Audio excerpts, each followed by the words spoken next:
Ladies and gentlemen, we are now going to start our ministerial meeting with the opening ceremony.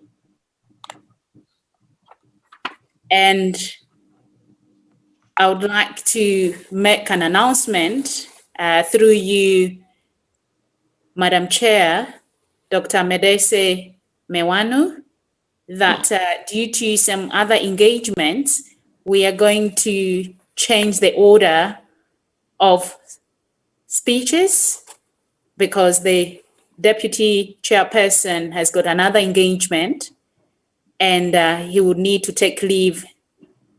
As such, he has requested that he could make his speech on behalf of the Chairperson first. If that's okay, Madam Chair, Your Excellency. Bonjour, Excellence. Bonjour à tous. Oui, on peut modifier, bien évidemment. Merci.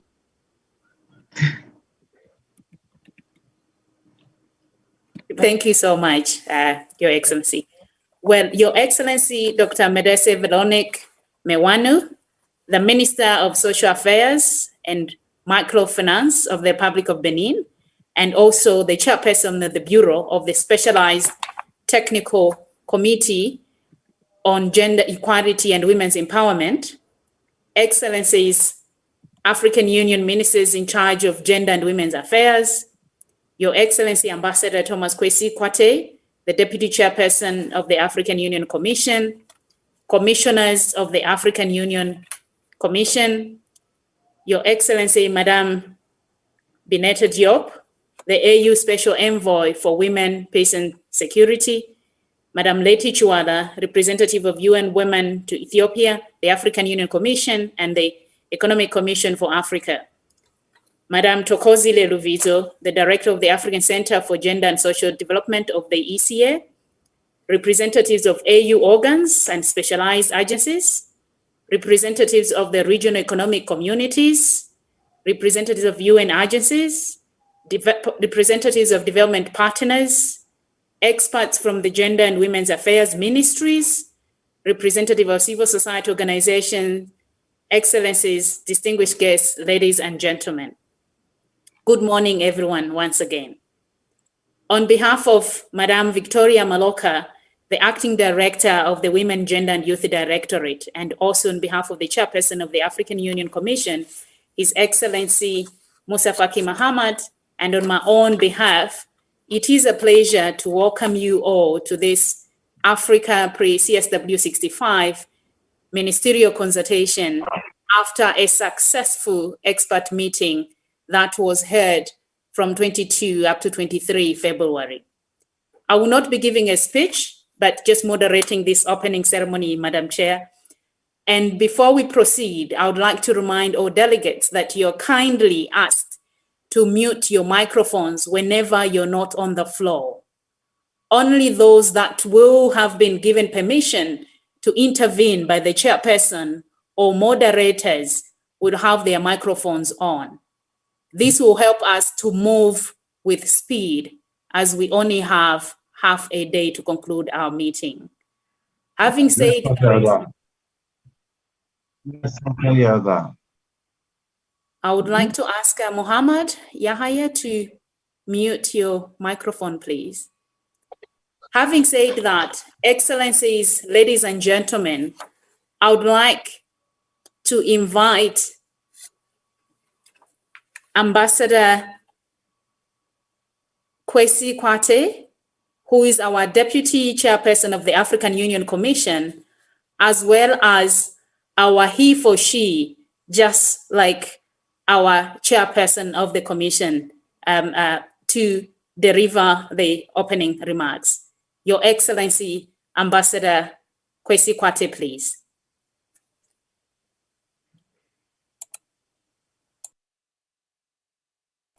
You're muted, Ambassador. The Deputy Chairperson, you're muted, sorry. Thank you, Tapiwa. Thank you, Madam Chair. I have to thank you so much for the indulgence to be able to deliver the Chairperson's message. Our chair is unavoidably absent. He's in charge resolving one of our many problems. And with your kind permission, I proceed to read his statement.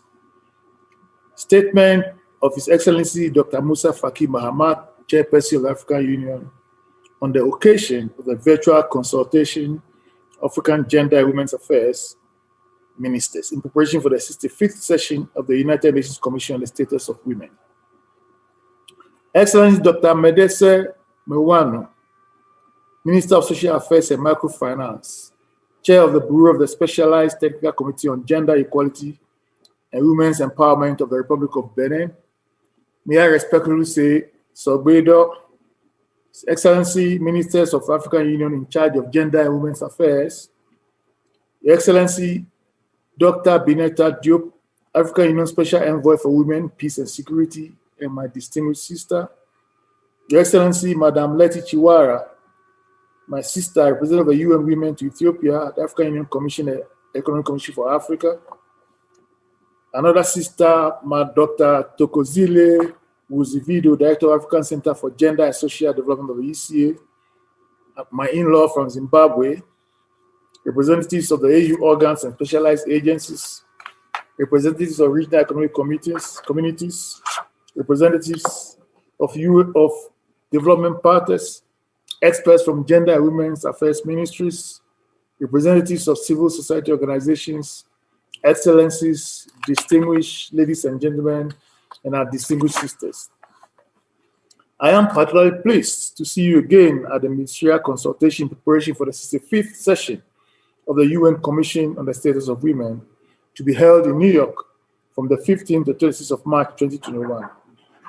Thank you very much for your participation in spite of your extremely busy schedules. I wish to welcome the success of the partnership between the African Union Commission and the UN Women and the UNECA for the cause of gender equality and the empowerment of women. This consultation, organized jointly by these three institutions, bears witness to this. This is the 5th session of the UN Commission on the Status of Women has for this year's theme, quote, women's full and effective participation and decision-making in public life, as well as the elimination of violence for achieving gender equality and the empowerment of all women and girls, quote, unquote. Your Excellencies, ladies and gentlemen, this past year will go down in history as an unprecedented, paradoxical, and challenging year for the African Union African Union Agenda for Gender Equality and Empowerment of Women. As we celebrate Africa's achievements during the 10 years of the first decade of African women from 2010 to 2020, the 20 years of UN Security Council Resolution 1325 on Women, Peace and Security, and the 25th anniversary of the Beijing Declaration and its platform for action, we also deplore the regression of our gender gains following the COVID-19 pandemic. Among other things, we have seen how this pandemic has contributed to a sharp increase in violence against our women and our girls, which in turn has exacerbated deep structural injustices and inequalities in Africa. With that, I should like to commend African women for their resilience to the pandemic and for leading transformative initiatives to ensure that women and girls are not left behind. In particular, I should like to acknowledge your leadership role, the ministers responsible for gender and women's affairs, our distinguished sisters, through the continental organizations and consultations that you organized, and which resulted in the adoption of a decision by the Executive Council. This decision calls for the adoption of guidelines for gender-specific African Union responses to COVID-19, so that member states integrate gender perspectives and include women in their COVID-19 response plans. Violence against women and girls alone has become a devastating pandemic on its own that threatens women and girls' development and their ability to reach their potential. In this regard, I've asked the Women, Gender and Youth Directorate to develop a campaign to end violence against women and girls. The campaign will complement other existing initiatives such as campaigns to end female genital mutilation and the marriage of underage young ladies. This year, we shall focus more specifically on women's participation in public life and the elimination of violence, a score that has increased considerably since the beginning of this global health crisis. I intend and hold from now on to congratulate the Gender and Women's Affairs Ministry experts on the outstanding work carried out during the expert consultation held earlier this week from 22nd to 23rd February 2021, and on the key messages and strategies for the meeting of the CSW 65 that you will adopt to guarantee economic rights, women's social, political, and cultural rights in Africa.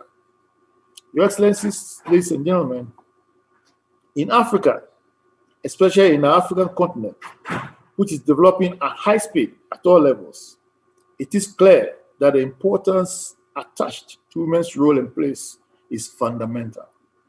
As a lever for change and of change, and the holder of the world record for women's entrepreneurship, Africa, our dear continent, is not left behind when it comes to promoting women's rights and equality between men and women. I should like here to recall the aspirations of Agenda 2063, which has a clear vision of a prosperous and peaceful Africa based on inclusive growth and sustainable development, which can only be achieved in Africa where gender equality and women's empowerment are firmly rooted.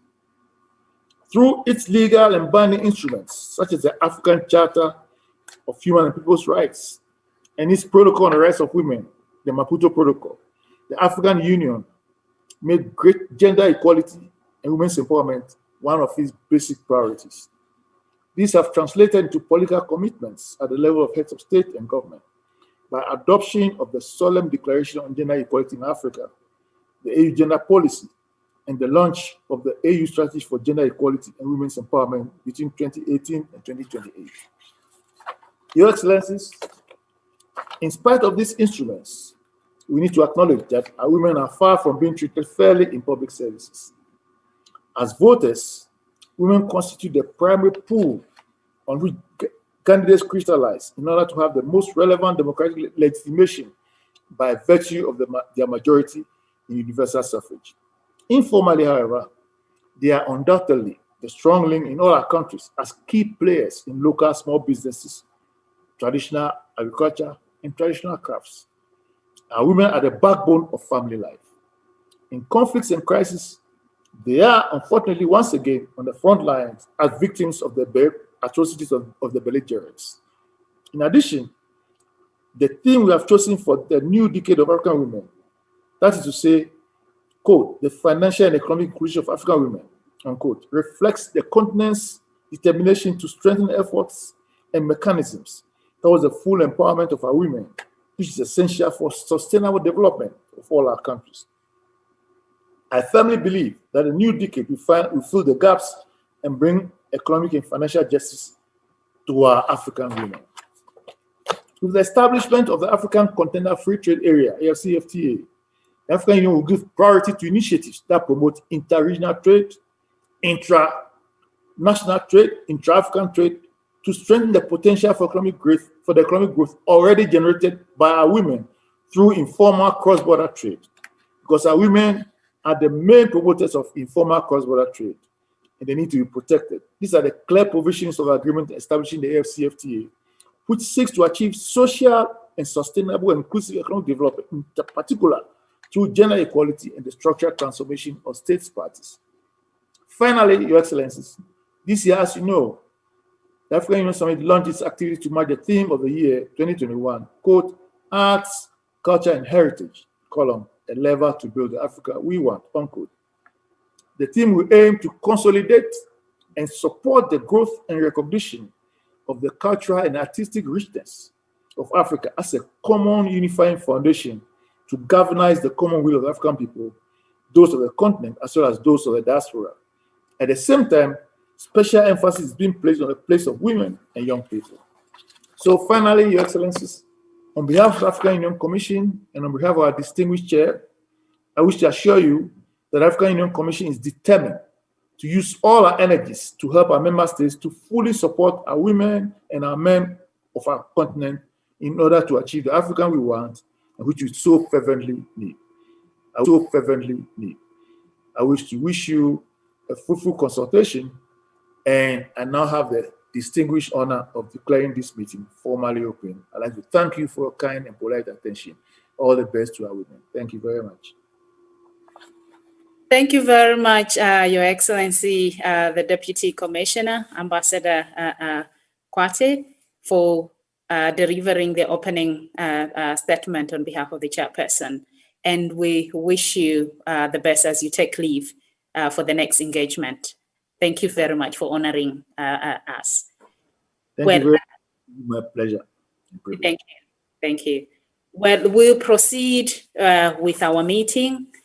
And allow me, Excellencies, ladies and gentlemen, to now welcome Madam Leti Chuwala, who is the representative to Ethiopia, African Union Commission and Economic Commission for Africa, who we know through her and with the directorate, we've worked tremendously on a number of assignments, and in order to ensure that we are mainstreaming gender on the continent together. So at this point, I would like to invite Madam Leti to deliver her statement.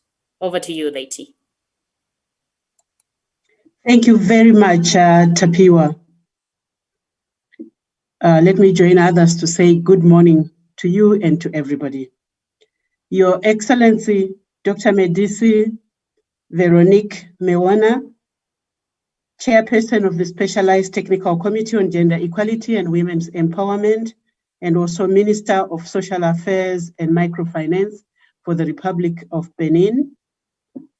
Excellencies, ministers here present, Your Excellency Ambassador Kwesi Kwate, Deputy Chairperson of the Africa Union Commission, Madam Tokozile Rujidzo, Director, Gender, Poverty and Social Policy Division of the United Nations Economic Commission for Africa, and indeed my dear sister, Dr. Tapiwa Nyasulu Royemamu, Head of Division, Africa Union Commission, Women, Gender and Youth Directorate, representatives from the AUC, the United Nations System, the regional economic communities, civil society organizations, development partners, distinguished delegates, ladies and gentlemen.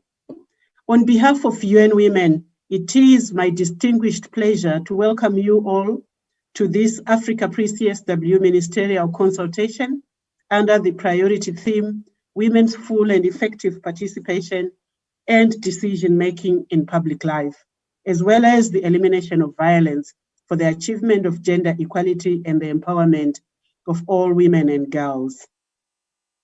As was mentioned by Tapiwa earlier on, a few days ago, more than 200 experts from government together and in partnership with representatives from the Africa Union Commission, from regional economic communities, from civil society organizations, from the United Nations System and development partners deliberated on the theme of the CSW 65 virtually, as we are doing right now today. The meeting applauded Africa on some of the milestones in women's leadership in public life, while at the same time recognizing that the continent is nowhere near to reaching full gender parity in women's leadership. Distinguished delegates, ladies and gentlemen, allow me to share with you some highlights from the UN Secretary General's report on the CSW 65, which I feel are relevant to our deliberations today. First, the report notes that Africa has adopted the global frameworks for women's equal participation in public decision-making, most of which have been integrated into AU frameworks and adopted by member states. This is commendable. Second, it also notes that 50 African countries have constitutions that actually prohibit discrimination based on sex. Third, it notes that 34 countries provide for gender equality in their national frameworks and in their constitutions. Fourth, it also notes that in In 84% of African countries, the voting age is 18, which is highly commendable again. And last but not least, it also indicates that 21 years is the average eligibility for age for parliamentary and local government elections, which is really commendable because it allows our young people to participate in leadership, and our young women in particular. All this is cause for celebration as we deliberate on the theme for this year. However, violence against women in public life still remains widespread and deters women's participation in public life. Your Excellencies, distinguished delegates, we meet at a time of uncertainty and anxiety. All our countries have lost significant percentages of national revenue. People have lost lives and livelihoods.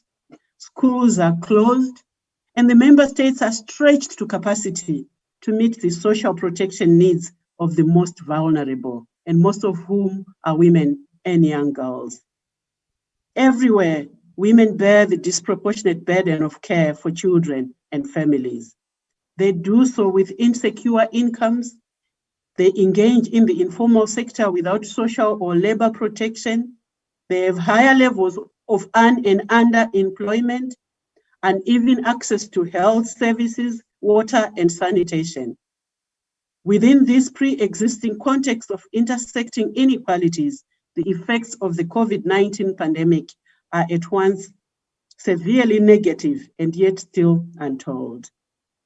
As the world retreats into homes due to the lockdown measures, reports shows us that there is an increase in already existing pandemic of violence against women. This includes not just domestic violence, but other forms of violence, including sexual assault in the communities and in public spaces and at work. We are seeing a rise in early and forced child marriage because our girls are not going to school and being stuck at home with their own, with the very persons who end up being their perpetrators. All these are issues that we have to grapple with as we deliberate today.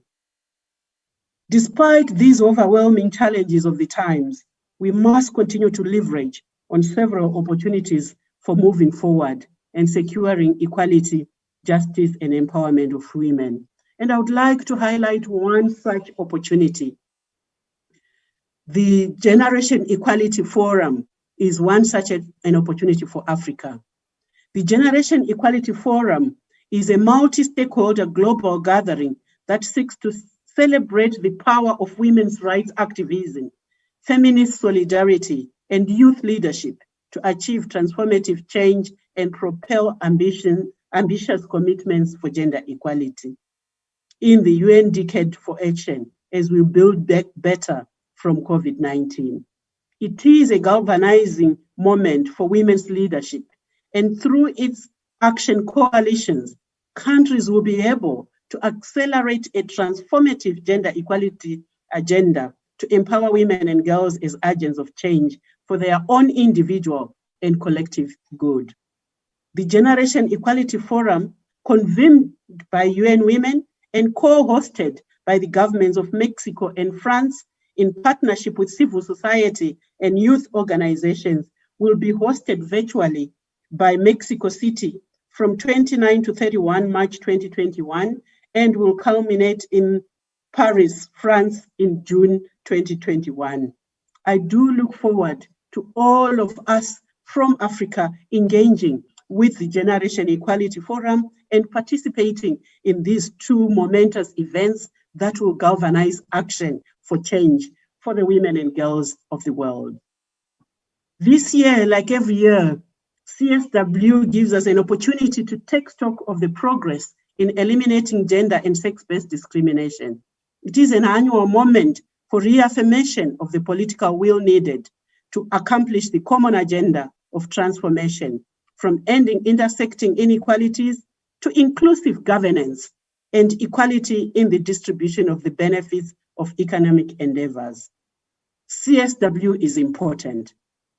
It strengthens our political will to equality, justice, and human rights. We know that there is resistance to this agenda, and that resistance is often offered up in the name of tradition, custom, and religion. But it is now well established that culture can no longer be invoked to justify discrimination. Allow me to leave you with a few suggestions for our collective actions moving forward. First, institutionalize quotas. It has been proven that countries with legislative and other types of quotas have been able to maintain higher levels of women's representation in leadership positions. Second, introduce temporary special measures, but do so with supportive mechanism to ensure that these measures have an impact. Third, provide necessary training to all stakeholders and provide a conducive environment for the achievement of the SDG goal on equal representation of women in politics and other decision-making bodies by 2030. That's SDG 5, goal number 5, indicator number 5.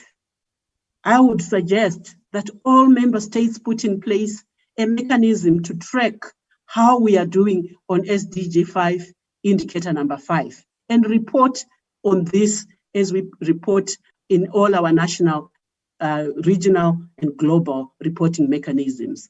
This is something doable. And we can show the world that through this CSW theme, we have started to take real action by tracking the progress we are making, but more importantly, as they say, what gets measured gets done. So once we measure where we are going, we will be able to take action.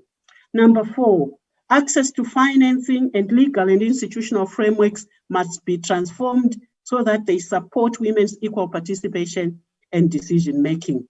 You all know that issue of financing, particularly for women who want to go into elective offices, is a major, major challenge. Let's think outside of the box. What mechanisms of financing can we put in place for Africa that can allow women who want to also be voted into leadership positions to access?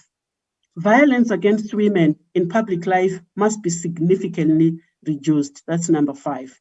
Number 6, we need to engage various stakeholders to change negative social and cultural norms. These include by engaging religious and traditional leaders, and also men and boys. As I close, I commend you as African policymakers for your engagement with each other so that we arrive at a common and consolidated position which speaks to the diversity of African realities and aspirations and is grounded in an affirmation of women's leadership as we prepare for CSW 65. I look forward to a fruitful consultation and a very, very successful process and a good outcome document from our deliberations today. Thank you very much for your attention. Over. Thank you very much, Madam Leti Chuala, for your remarks. Indeed, you've highlighted quite a number of inequalities that our women and girls face, and that we must do much more to support them by empowering our women and girls out there. Excellencies, ladies and gentlemen, allow me now to call upon Madame Thokozile Luvizio, who will be giving her statement. Madame Thokozile Luvizio is the director of the Gender and Poverty and Social Policy Division that leads the United Nations Economic Commission for Africa's work on poverty, social protection, gender inequality and women's empowerment, youth, migration, urbanization, and various other aspects of social development. The division leads the research and policy support to Africa member states in the above mentioned areas of work, as well as in the responding to COVID-19 and putting in place measures to build back better. TOCO has over the last 40 years held leadership positions in various institutions. As a gender expert, she has country, regional, and continental and international experience. She works extensively on women's rights, gender equality, and women's empowerment.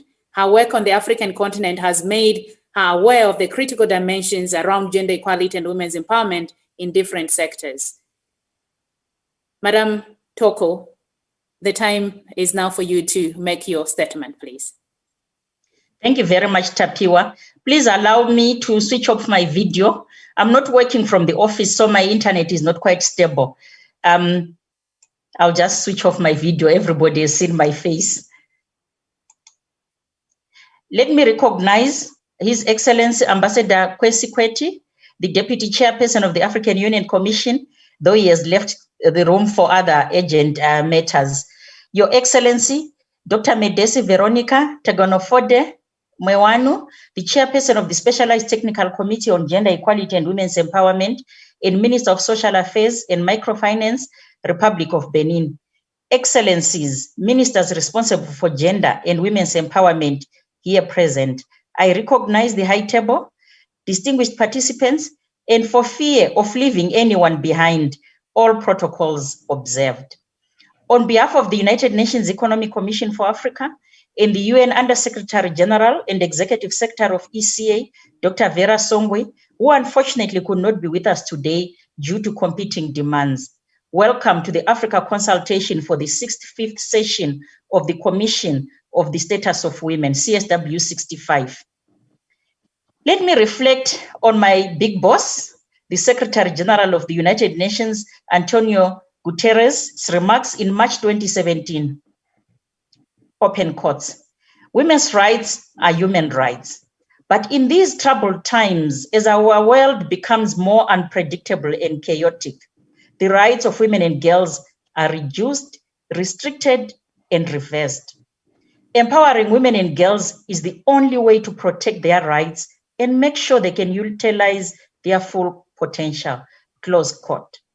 Upon reflection of this year's CSW theme, women's full and effective participation in decision-making in public life, as well as elimination of violence against women for achieving gender equality and the empowerment of all women and girls, it is clear that our continent needs to accelerate implementation of international, regional, and national commitments to gender equality and women's empowerment. This consultation forum provides a unique opportunities to concretize strategies and provide clear policy messages to guard gains made, address persisting challenges, and emerging gender equality issues. This meeting also provides a space to build consensus and speak with one voice during the 56th session of CSW in March, virtual as it will be. The critical importance of pre-SW high-level meetings cannot be overemphasized. It has borne dividends. It has confirmed that speaking with one voice as Africa has made continent-specific issues more visible. And I did speak to this when the experts were meeting. Africa-specific policy messages have been significantly incorporated in the UN Secretary General's global report. A positive example is our collective efforts is the Secretary General's report on Beijing +25 global report, which featured a significant number of recommendations and political statements from our Africa report, and this is to be commended and celebrated. I think somebody is not muted their mic. Thank you. I would like to commend UN Women for the choice of this 65th session of CSW theme.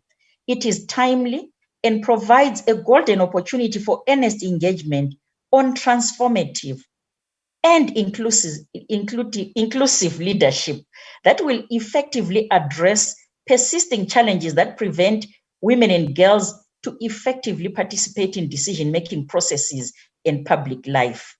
Progress towards attaining gender parity in decision-making in public life is slow. Good morning. Yes, good morning. Please, can you mute? Mute, Vankara. This is despite women making up about 50% of the African population. They remain largely underrepresented in leadership roles across financial investment and entrepreneurial markets. As a result of these long-standing gender gaps, the continent stands to lose over 20% of its gross domestic product every year. And this should be worrying us.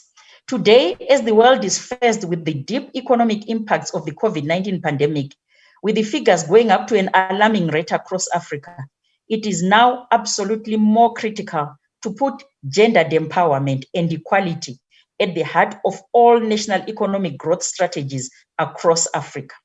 Women's representation across Africa remains low, and I think both the Deputy Chairperson and my sister Letty spoke emphatically to this. As of 2020, 21.7% of parliamentarians across Africa were women, compared to the global average of 24.9%. Women currently chair only 26% of committees responsible for foreign affairs, defense, finance, human rights, and gender equality, including those areas where we are experts. The figure varies across departments. For instance, women chair only 1/3 of human rights committees and only 13% of finance committees. These gender gaps in Africa are more pronounced in tech and digital literacy. For instance, at the firm level, only 10% of those working on machine intelligence are female. Similarly, the content of digital news today in Africa is male-dominated, with women making up only 26% of those creating online news stories and social media messages. Given the global challenges presented by COVID-19, the resurgence of Ebola, conflicts, climate change, forced migration, and internal displacement of people, it is critical that the untapped leadership skills and potential of women and girls are effectively and fully utilized and put to good use. At a time of unprecedented health challenges, decision-making has to be inclusive, participatory, and consultative. And the process has to engage young women leaders who will bring innovation, cutting-edge ideas, and knowledge of the 21st century skills, such as digital expertise. This calls for visionary, again, I emphasize inclusive, transformative, and intergenerational leadership that will steer this continent to economic prosperity and with enough resilience to humanitarian crises facing the world. Violence against women and girls remain a serious issue, and again, my sister Letty spoke to it. It remains a serious issue on this continent and a major obstacle to achieving substantive gender equality and women's empowerment and progress in public life. Africa is home to 2 countries reporting alarming cases of sexual violence. Rape has been used as a weapon of war and as a tactic by armed forces to punish communities for supposed support to their enemies and to demonstrate control or to instill fear. WHO estimates that 1 in 3 women worldwide have experienced physical or sexual violence in their lifetime. Most of this violence is intimate partner violence. And I know Letty did spoke to other forms of violence as well. Across the world, almost 1/3 of women who have been in a relationship report that they've experienced some form of physical or sexual violence by their intimate partner. Globally, as many as 38% of all murders of women are committed by intimate partners. And often we don't want to repeat this and to report this, and in Africa, it's taboo. The abuse negatively affects women's physical, sexual, mental, and reproductive health and may increase the risk of acquiring HIV in some settings. These already worrying estimates have worsened during the pandemic. Lockdowns, social isolation, economic pressures have increased women's vulnerability to violence in the home around the world. Distress calls to domestic violence helplines have increased 5-fold in some countries, whilst domestic homicide rates are higher than the pre-pandemic average. The continent needs stringent policy directive to end impunity and bring justice to victims. Failure to do that will render violence against women and girls as a persistent challenge that undermine all the efforts and the roads, all the gains that you member states have made, and to utilize your gender equality commitments. There is no comprehensive data on the extent of gender-based violence, but anecdotal evidence points to the fact that violence is widespread and committed with impunity, as I've already said. It manifests in various forms, including psychological, sexual, physical, and also prevents women from exercising and realizing their political and civil rights. Reports show that women have been killed in office or have had to quit their positions after receiving death threats. In some cases, women have also often withdrawn from public life, citing online abuse and cyberbullying. Women voters, candidates, and ministers have faced various forms of targeted and gender-based violence. Such systematic practice excludes women from actively participating in public life and can be considered as a mass silencing of women's voice and their ability to exercise their full political rights. I know you're familiar with this. This is not a new narrative, but I think it needs to be said over and over again and remind us as we prepare our outcomes for CSW. So the task at hand is intensive but possible. It is my hope, therefore, that this meeting will be productive and will prepare us all for a successful CSW 65.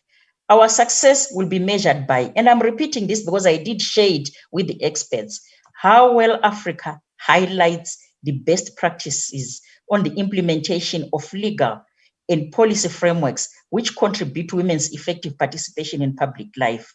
2, how clearly the continent identifies persistent barriers which prevent women's full and effective participation in decision-making processes across the public life. So we need to highlight our best practices, but we also need to identify the challenges and the barriers that we are facing. Then 3, how concretely we posit policy messages, we put forward our policy messages and political statement to prevent, address, and eradicate violence against women and girls, with either re-emphasizing the same messages or coming up with new messages that are relevant, especially in this COVID-19 pandemic era. Thank you, and all the best with CSW 65 consultations. I look forward to engaging. Thank you. Thank you very much, Dr. Toko, for your remarks. I will not summarize them. We'll just move ahead so that we catch up on time. Well, at this point in time, Excellencies, ladies and gentlemen, I do have the pleasure to invite Her Excellency Dr. Medese Veronique Dogne-Forde, our chairperson. Well, Dr. Veronique Dogne-Forde is an obstetric gynecologist and a teacher, researcher at the Faculty of Health Sciences at the University of Abemelo Kalavi, and is the current Beninese Minister of Social Affairs and Microfinance. Since November 2020, she has chaired the Specialized Technical Committee of the African Union on Gender Equality and Women's Empowerment. For years, she has been committed to the defense of vulnerable groups, the promotion of education, and the social and health protection of girls and women. Your Excellency, we invite you to deliver your remarks. Thank you. Merci beaucoup, Dr. Tapiwa. Son Excellence, Monsieur Moussa Faki Mahamat, président de la Commission de l'Union africaine. Son Excellence, Monsieur Kwesi Karte, vice-président de la Commission de l'Union africaine.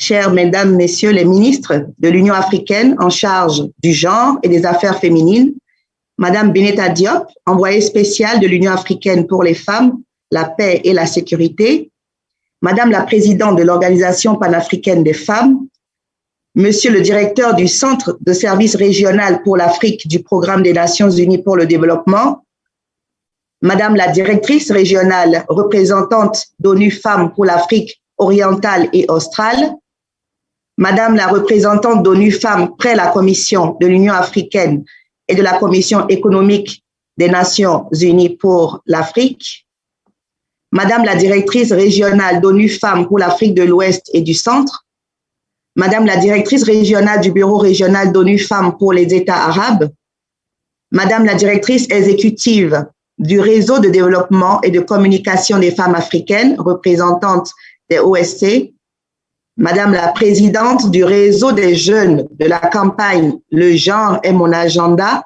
JIMAC, représentante des jeunes, Madame la directrice de la division du genre, de la pauvreté et des politiques sociales de la Commission économique des Nations Unies pour l'Afrique, Madame la directrice adjointe développement panafricain et régional de l'ambassade du Canada, Madame la directrice par intérim de la direction de la femme, du genre et du développement à la Commission de l'Union africaine, Mesdames, Messieurs les représentants des communautés économiques et régionales, Mesdames et Messieurs les représentants et représentantes des agences du système des Nations Unies, Mesdames et Messieurs les représentants et représentantes des partenaires au développement, Mesdames, Messieurs les experts des ministères en charge du genre et des affaires féminines, Mesdames, Messieurs, c'est un réel plaisir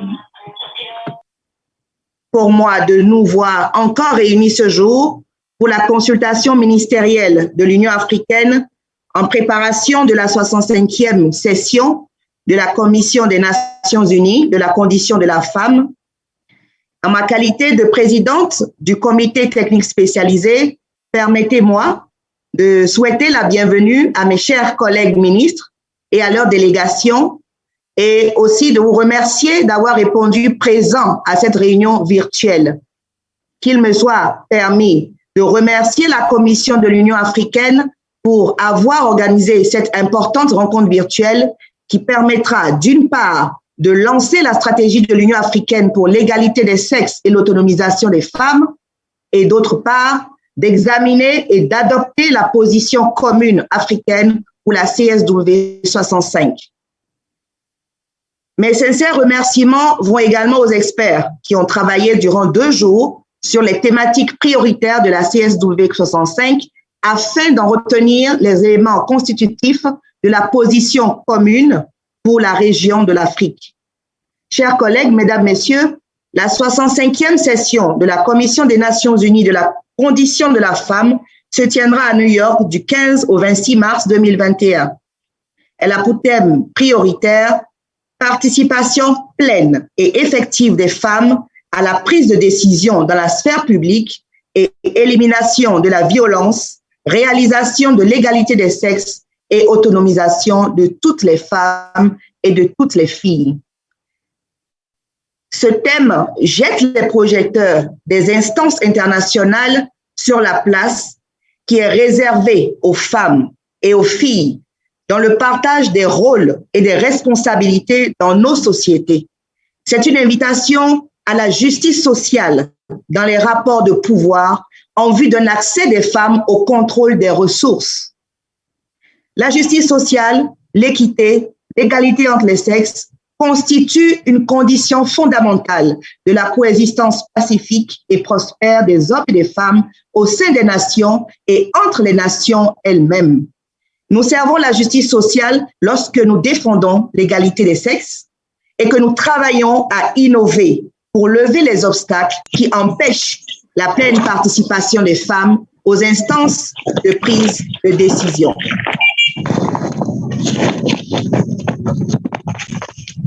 Merci d'éteindre le micro, s'il vous plaît. Madame Evelyn, merci d'éteindre, merci. L'un de ces obstacles majeurs se trouve être la violence faite aux femmes et aux filles. Il est important de savoir que les violences faites aux femmes et aux filles ne sont pas anodines. Elles sont plutôt lourdes de conséquences. Elles sont source de traumatismes physiques, de dommages psychologiques, parfois même irréversibles chez la femme, la fille et même les garçons, et sont du coup inhibitrices des efforts de développement et de réduction de la pauvreté dans nos pays. Comme vous le savez, la CSW 65 s'organise dans un contexte de crise sanitaire de la pandémie de la COVID-19, dont les conséquences affectent les hommes et les femmes différemment. Bien qu'elle ait causé d'énormes pertes en vies humaines dans toutes les catégories sociales et dans le monde entier, la pandémie a eu un impact disproportionné sur le bien-être socio-économique des femmes et des filles. Et cette situation menace d'inverser les acquis durables en matière de promotion de l'égalité entre les hommes et les femmes. À cet effet, même si dans les pays non confinés comme le mien, les chiffres ne nous permettent pas encore d'affirmer spécifiquement que la pandémie a favorisé les violences exercées sur les femmes, il est de même signalé que le nombre des victimes de violences basées sur le genre augmente considérablement dans nos pays. Cela est d'autant plus préoccupant que les mesures de confinement en riposte à la pandémie conduisent à un accès limité aux services de protection juridique et de sensibilisation. La plupart des audiences devant les tribunaux sont suspendues.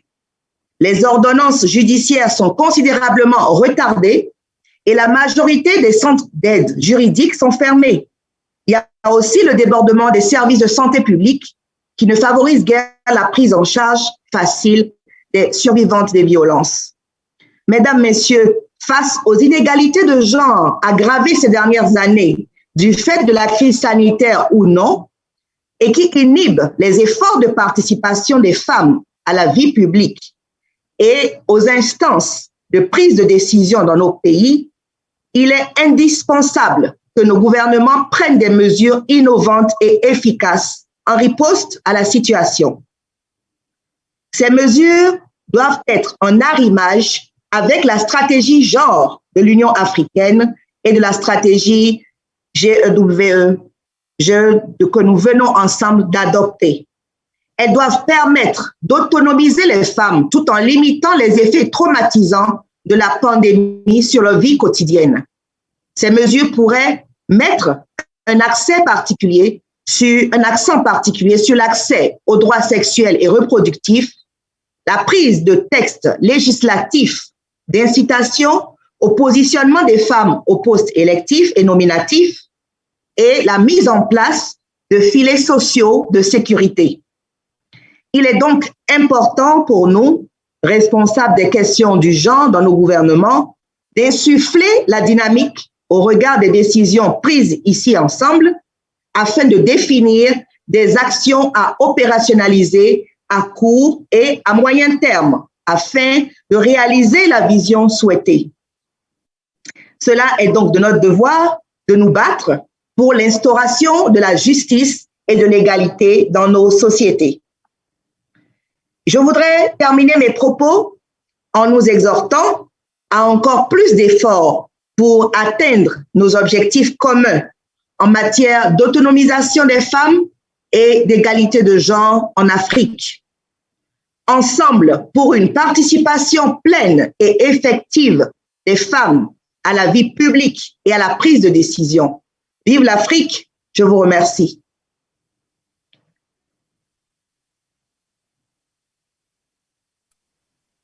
Thank you. Thank you very much, Your Excellency, for the statement that you've made. And Excellencies, ladies and gentlemen, this marks the end of the opening ceremony. We will now be transitioning into another part of the session, which is very, very important. That's the launching of the strategy for gender equality and women's empowerment. And it is also an open session, and kindly be informed as well that this session has been streamed and it will continue for the next session of the launching of the strategy as it is. I've been informed as well that some participants, delegates, are having difficulties with the translation. Kindly note that if you go down on your Zoom link towards the end or from the right of your screen, after reactions, you will see interpretation. You are expected to click the language that you prefer. So please kindly do so that you don't miss out anything that is being held or discussed in here. Edward? Yes, Tapua, I'm trying to share my screen, but it's not working. I'm trying again. Okay, as Edward, my colleague, is trying to share. It's working, Tapua. We are now transitioning into the strategy, the launch of the African Union Strategy for Gender Equality and Women's Empowerment. And this session, as I've mentioned, is also being live streamed. Excellencies and ladies and gentlemen, as you may recall, the Strategy on Gender Equality and Women's Empowerment had its definitions, which are part of the strategy adopted in November 2020 during the 5th Specialized Technical Committee by the ministers in charge of gender and women's affairs. Here we are, and we can now proudly launch it. The strategy has 4 pillars on maximizing opportunities, outcomes, and e-tech dividends, as well as on dignity, security, and resilience. Third is on effective laws, policies, and institutions. And the last but not least is on leadership, voice, and visibility. As the Women, Gender, and Development Directorate of the African Union Commission, we are pleased that we have reached this important milestone. The strategy is meant to be owned and implemented by the member states and other stakeholders in order to realize gender equality and women's empowerment on the continent for our women, men, boys, and girls. We are not leaving anyone behind.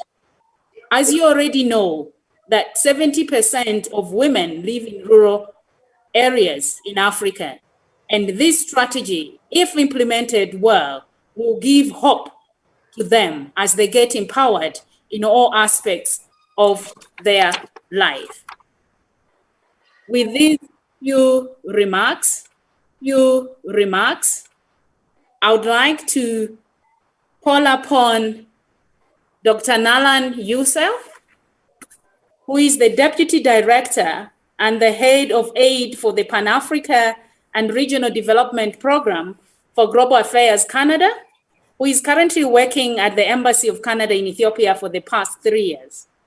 The Women, Gender, and Youth Directorate did receive support from our development partners when developing this strategy, who are among us our friends in advancing the gender agenda across the African continent, and brought this strategy into reality. As such, she will be speaking on behalf of all our development partners. Dr. Nalan, you may proceed and deliver your remarks. Thank you so much.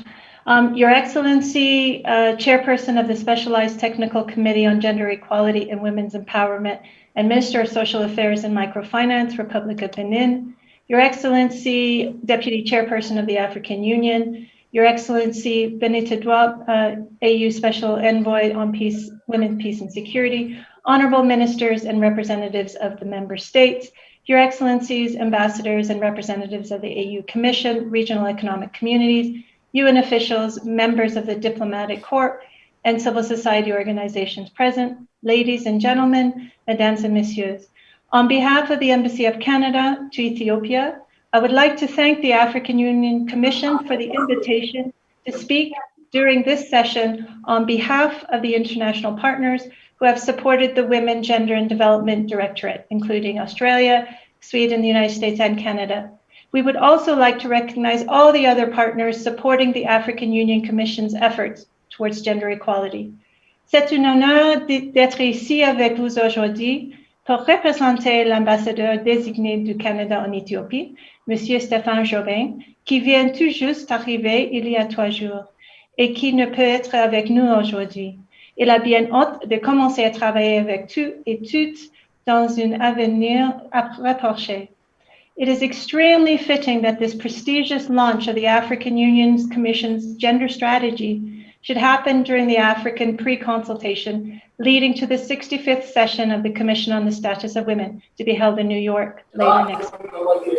We all witnessed the devotion shown by the African Union Commission's Women, Gender and Development Directorate to develop and finalize the African Union strategy for gender equality and women's empowerment. On behalf of the international partners, I would like to congratulate the AUC, civil society organizations, the RECs, member states for the excellent collaboration and commitment to developing and adopting the AU gender strategy. The international partners are proud to have witnessed this process and supported the development of the strategy.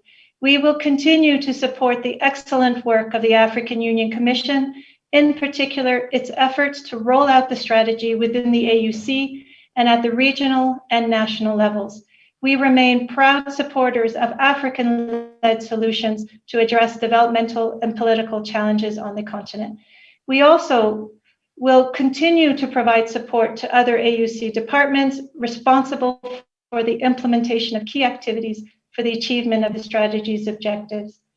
In the context of our regional and bilateral development programs, we will encourage our partners, the member states and the RECs to align their national poverty reduction strategies and regional programs with the pillars of the AU gender strategy. Doing so contributes to the goals of the 65th meeting of the Commission on the Status of Women, ensuring women's full and effective participation and decision-making in public life, as well as the elimination of violence for achieving gender equality and the empowerment of all women and girls. Now that the AU gender strategy is launched, we look forward to seeing how the implementation of each component of the strategy can lead to strengthening this common stand on progress to address women's participation in public life and elimination of violence against women. Canada has a long-standing commitment to gender equality with strong partnerships in Africa.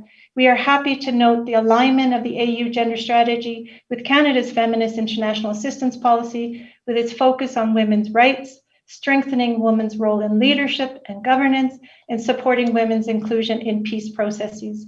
This recognizes that supporting gender equality and the empowerment of women and girls is the best way to reduce poverty and vulnerability. As we all know, one key factor for the success of the AU's gender strategy will be the ability to develop robust coordination mechanisms in collaboration with all AUC departments, the RECs, member states, civil societies, and other partners to ensure the objectives of the strategy are translated into regional programs and integrated into national programs, policies, and laws. In line with this goal, we look forward to seeing how the African Union can work together with its partners to help strengthen the capacity of the RECs and regional CSOs, including local women's rights organizations, to enable these crucial actors to support and influence their member states in implementing the gender strategy and reporting against continental frameworks such as the Maputo Protocol and the Somme Declaration on the Gender Equality in Africa. In addition to the Beijing Conference and its platform for action, and the UN Security Council Resolution 1325 on women, peace and security. En conclusion, au nom du Canada et de tous les partenaires de développement de la Direction des femmes et des genres de l'Union africaine, je tiens à vous féliciter pour l'important travail accompli dans le cadre de cette stratégie sur l'égalité entre les hommes et les femmes et l'autonomisation des femmes. Nous espérons pouvoir continuer à travailler avec vous pendant sa mise en œuvre afin d'assurer un avenir meilleur pour tous et toutes. Merci. Thank you very much. Merci beaucoup, Dr. Nalan. And though the last bit of your conclusion was not interpreted to us, but we believe that, well, you are wishing us well as committing to support the rolling out of this strategy. We really appreciate. Thank you very much. And thanks to all the international development partners. Allow me at this point in time, Excellencies, ladies and gentlemen, to invite Mr. Stan Nguyen, who's the regional director of the Regional Service Center for Africa of the United Nations Development Program, UNDP, who, of course, Mrs. Tan spent over 30 years with UNDP before retiring in 2017, occupying numerous positions of responsibility, including the Deputy Director and Special Advisor in the UNDP Bureau for Policy and Program Support, Deputy Director of UNDP's Bureau of Crisis Prevention and Recovery, as well as his experience, spans several countries and, countries and development settings, including his native Cameroon, DRC, Benin, Haiti, Angola, and the Central African Republic and Mali. Mr. Stan Nkwain is presently Director of UNDP's Regional Service for Center for Africa in Addis Ababa since January 2020, as well as a Senior Advisor on Political Transition Matters to the UN in Mali. Well, with UNDP, we've had support while developing this strategy, alongside with all the UN agencies, including the ECA and the UN Women. As such, we are now inviting Mr. Nkwain to deliver his statement. Over to you, Mr. Nkwain. Thank you very much, Dr. Tapiwa. Your Excellency, Kwesi Kwartey, Deputy Chairperson of the African Union Commission, Your Excellency, Dr. Mewanu, Chairperson of the Specialized Technical Committee, Your Excellency Benita Diop, AU Chairperson Special Envoy on Women, Peace and Security, all protocols fully observed. It's my distinct pleasure to join you today on behalf of UNDP at this high-level consultative meeting in preparation for the 65th session of the Commission on the Status of Women. On behalf of UNDP, I'd like to commend the African Union and UN Women for convening this very important meeting to enable the region to deliberate and adopt a common African position for the upcoming Commission, and most importantly, ensure that the region will be able to speak with one voice at the global meeting. The focus of the meeting on women's full and effective participation and decision-making in public life, as well as the elimination of violence for achieving gender equality and the empowerment of all women and girls, is both timely and legitimately ambitious in view of the prevailing issues faced by women and girls in our region. Let me start by acknowledging the progress made by member states in promoting women's participation and decision-making in public life at different levels, mainly through constitutional, legislative, policy, and programmatic measures. Progress made in these areas has resulted in women's increased engagement in decision-making in public life and has created broader space for positive and supportive action by non-governmental and non-state actors. However, despite these efforts, our countries remain far off the target in terms of achieving gender parity in all areas of public life and accelerating progress in inclusive, participatory, and gender-responsive decision-making. Women remain significantly underrepresented in all aspects of decision-making, while discrimination and violence against women in public life remain widespread. For instance, according to the International Parliamentary Union, by January 2021, only 25% of Africa's parliamentarians are female. Women are also poorly represented in ministerial positions, with an average of 22% across Africa. The same situation applies in public and private sector decision-making bodies, where only 7 to 30% of the firms in 38 African countries surveyed have a female top manager. We can also all agree that COVID-19 has further compounded challenges to women's effective participation in decision-making. The pandemic is rolling back the limited progress made in the past 25 years regarding women's empowerment and gender equality. It's been noted that while women are rarely participating on an equal footing with men in decision-making on COVID recovery, in several countries where women have been occupying leadership positions, the response to the pandemic has been singularly more effective.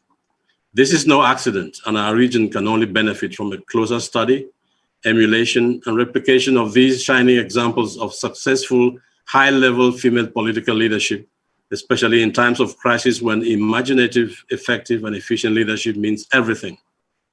Unfortunately, entrenched political, economic, and social inequalities and discriminatory norms remain major barriers to women's participation and leadership roles in public life on our continent. In this regard, however, I would like to commend the African Union for developing and launching the Regional Women in Governance and Political Participation Action Plan in June 2020. The action plan, which seeks to promote women's equal representation and participation in governance, already provides us with a framework to define and anchor the region's CSW 65 common position.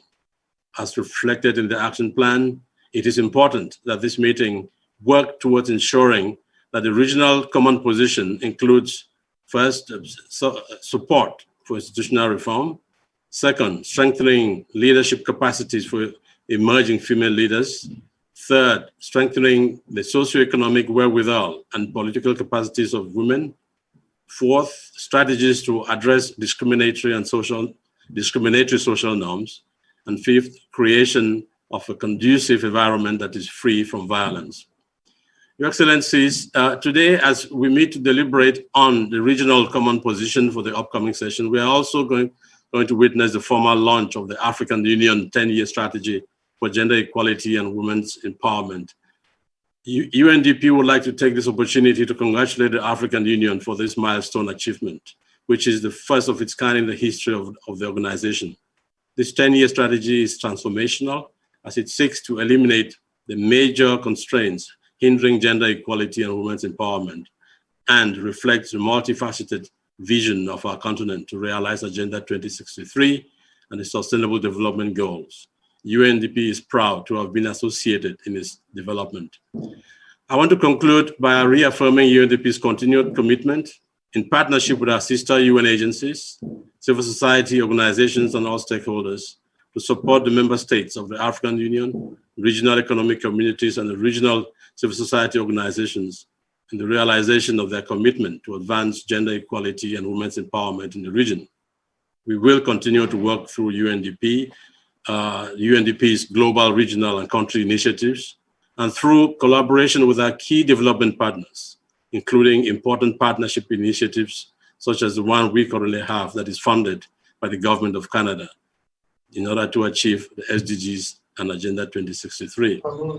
I wish you a very successful meeting and very fruitful deliberations.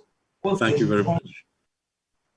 Thank you very much, Mr. Stein-Quain, for your statement, but also highlighting the importance of this strategy, as well as committing to continue supporting the Women, Gender and Directorate, as well as the African Union member states on advancing gender equality and women's empowerment. Thank you very much.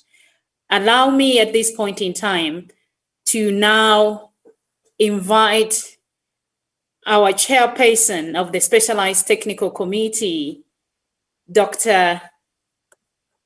Veronique Doginofode Mewanu, to now officially launch the African Union Strategy for Gender Equality and Women's Empowerment. Your Excellency, please. Merci, Dr. Tapiwa, pour votre modération. Son Excellence, Monsieur Moussa Faki Mahamat, président de la Commission de l'Union africaine. Son Excellence, Monsieur Kwesi Kate, vice-président de la Commission de l'Union africaine. Chers Mesdames, Messieurs les ministres de l'Union africaine en charge du genre et des affaires féminines. Madame Bineta Diop, envoyée spéciale de l'Union africaine pour les femmes, la paix et la sécurité. Madame la présidente de l'Organisation panafricaine des femmes, Monsieur le directeur du Centre de services régional pour l'Afrique du Programme des Nations Unies pour le développement, Madame la directrice régionale représentante d'ONU Femmes pour l'Afrique orientale et australe, Madame la représentante d'ONU Femmes auprès de la Commission de l'Union africaine et de la Commission économique des Nations Unies pour l'Afrique, Madame la directrice régionale d'ONU Femmes pour l'Afrique de l'Ouest et du Centre, Madame la directrice régionale du Bureau régional d'ONU Femmes pour les États arabes, Madame la directrice exécutive du réseau de développement et de communication des femmes africaines représentant des OSC, Madame la présidente du réseau des jeunes de la campagne Le genre est mon agenda, représentante des jeunes, Madame la directrice de la division du genre, de la pauvreté et des politiques sociales de la Commission économique des Nations Unies pour l'Afrique, Madame la directrice adjointe développement panafricain et régional de l'ambassade du Canada, Madame la directrice par intérim de la direction de la femme, du genre et du développement à la Commission de l'Union africaine, Mesdames, Messieurs les représentants des communautés économiques et régionales, Mesdames et Messieurs les représentants des agences du système des Nations Unies, Mesdames et Messieurs les représentants des partenaires au développement, Mesdames et Messieurs les experts des ministères en charge du genre et des affaires féminines, Mesdames, Messieurs, je me permets une fois encore de prendre la parole en cette phase de la rencontre de ce jour pour le lancement officiel de la stratégie de l'Union africaine pour l'égalité entre les hommes et les femmes et l'autonomisation des femmes 2018-2028.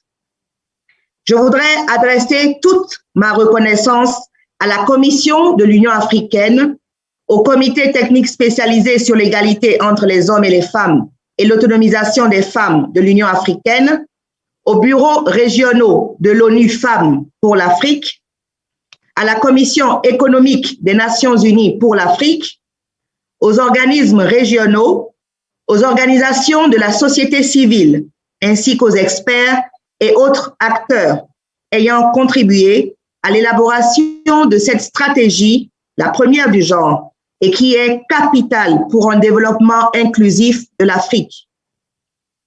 Mesdames et messieurs, une stratégie est l'outil principal d'orientation des actions à mener pour l'atteinte des objectifs communs et la réussite d'une vision collective.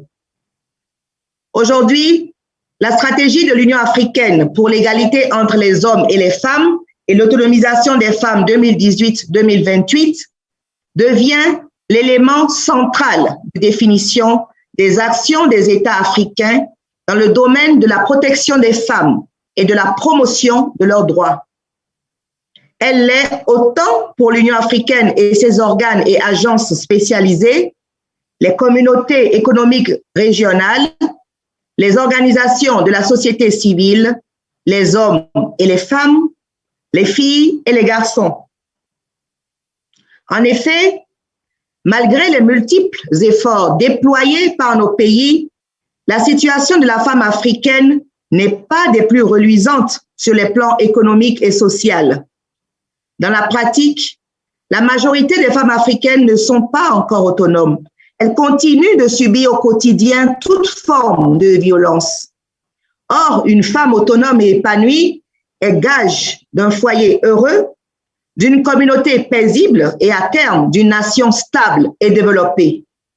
La femme qui a accès aux opportunités économiques, au contrôle des ressources et qui jouit pleinement de ses droits sociaux participe efficacement à l'essor de son ménage, de sa communauté, de son pays et de l'humanité. C'est conscient de cette réalité et se faisant sienne la pensée de Winston Churchill, je cite, « Le succès n'est pas final, l'échec n'est pas fatal, c'est le courage de continuer qui compte ». L'Union africaine et ses démembrements ont opté, malgré les échecs, pour l'élaboration et l'adoption d'une stratégie pour l'égalité entre les hommes et les femmes et l'autonomisation des femmes 2018-2028, afin de continuer à lutter pour une meilleure protection de la femme africaine. Ceci répond au respect de l'engagement politique et juridique fondamental pour l'Union africaine, ancré dans l'acte constitutif de l'Union africaine et dans le protocole à la Charte africaine des droits de l'homme et des peuples relatif aux droits des femmes en Afrique, protocole de Maputo. Cet engagement est traduit par les politiques communes des chefs d'État et de gouvernement, à savoir, entre autres, l'agenda 2063, la déclaration solennelle sur l'égalité des hommes et des femmes en Afrique.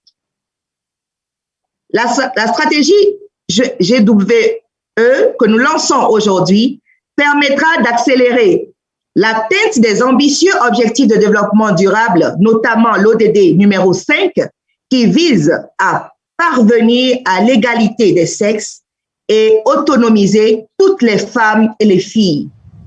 Elle répond parfaitement au mot d'ordre des Nations Unies qui est de ne laisser personne en marge du développement. Cependant, il est important de préciser que l'impact que la stratégie GWE aura sur les femmes africaines en général et en particulier celle des milieux pauvres et déshérités, dépendra surtout du caractère concret et pragmatique des mesures et actions que chaque pays mettra en œuvre pour son opérationnalisation. Nous ne serons pas jugés tant par l'éloquence de la stratégie, que je trouve formidable, mais encore plus par notre capacité à la mettre en œuvre. C'est pourquoi j'exhorte tous les États membres à aligner leur stratégie nationale sur celle de l'Union africaine. J'ai foi en notre capacité à prendre au niveau national, communautaire et régional des mesures et actions innovantes et réalistes à la hauteur des ambitions communes conférées à notre stratégie GEWE, et j'ai espoir à l'évaluation de nombreux résultats positifs nous seront révélés. C'est sur ces mots que je déclare officiellement lancée la stratégie de l'Union africaine pour l'égalité entre les hommes et les femmes et l'autonomisation des femmes 2018-2028. Vive l'égalité de genre et l'autonomisation de la femme en Afrique. Vive le développement inclusif en Afrique. Je vous remercie.